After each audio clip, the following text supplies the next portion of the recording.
زمین پر یہ آیا.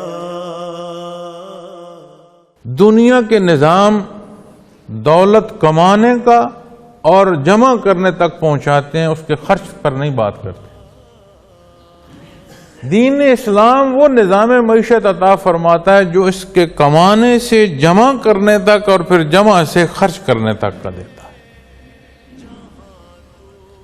اب ترقی یافتہ ممالک جنہیں ہم کہتے ہیں، جن میں بنیادی جو انسانی مزاج ہے اس کی انحطاط ہے، ظاہر کی جو ترقی ہے، وہاں اگر ہم جائیں تو جو ٹیکسز ہیں، جو گورنمنٹ کی ادائیگی ہے، اس کے بعد بچنے والی جو رقم ہے اسے کوئی جوئے میں اڑا دے، اسے کوئی آگ لگا دے، اسے کوئی نہیں پوچھ سکتا.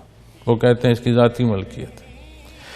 دین اسلام جو اصول عطا فرماتا ہے وہ فرماتا ہے ذاتی ملکیت کسی کی نہیں ہے. اگر ذات کی ملکیت کچھ ہے تو اللہ کی ہے. تم امین ہو، امانت دار ہو، یہ جو کچھ ہے تیرے پاس یہ اس کا دیا ہوا ہے، تم اسے آگ نہیں لگا سکتے.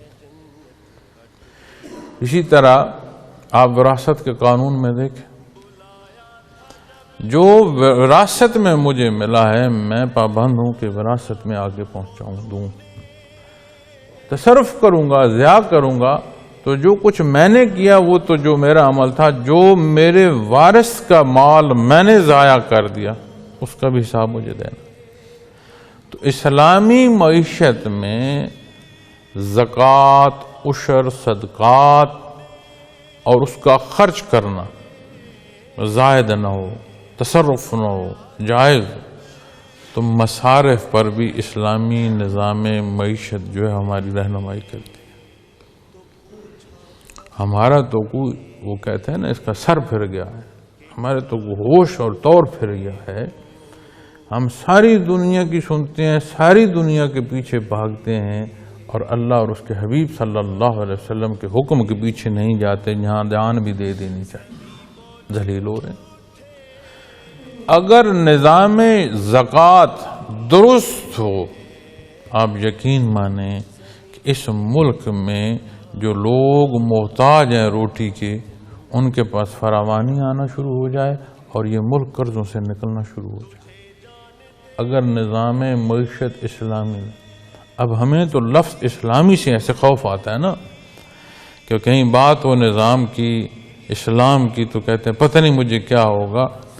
اسلام تکلیف کا سبب نہیں ہے، ہماری بے عملی ہے، ہماری شیطنت ہے، ہمارے نفس کی پیروی ہے.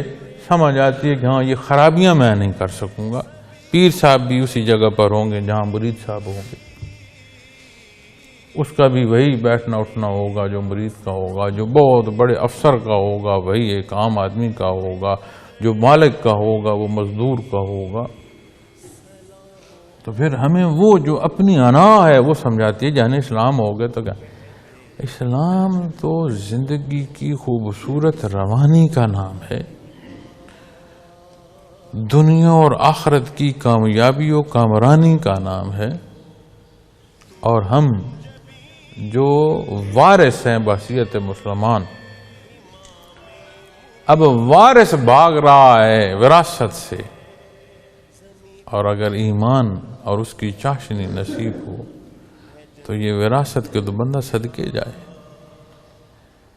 دنیا کی وراثت ملی، پتہ نہیں لقمہ نصیب ہوا کہ نہیں ہوا. یہ وراثت نور ایمان کی ملی، اس نے رب کائنات سے آشنائی عطا فرمائی.